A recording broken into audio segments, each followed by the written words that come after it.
Ezra 6:12a, the second part. In the previous video, we talked about the meaning difference between the pa'al and the pa'el of Shin, Kaf, Nun, where pa'al was intransitive, the subject is dwelling, and the pa'el is transitive. The object is made to dwell.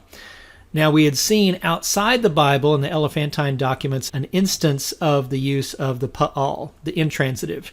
Now let's see a use in the Aramaic outside the Bible of the pa'el, just to demonstrate that this is a feature of the language and not something special to biblical Aramaic. So we're going to turn to Targum Song of Songs, firstly in the Sperber edition. And when we blow that up, we see the Shin, Kaf, Nun verbal root. Now here, this is Babylonian pointing, but that's a tere yod, which would not fit with pa'al. It is a pa'el. To get a better look at this, let's actually go to a manuscript. This is the British Library Oriental Manuscript 2375.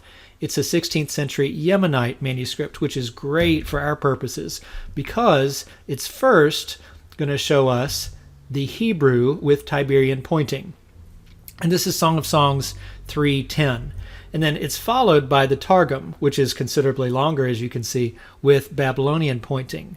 Now, something that's interesting here for studying how Targums work is that we have the same words in sequence, even though it's not relating all of Song of Songs 3:10, and in fact, it's a completely different subject matter in the Targum.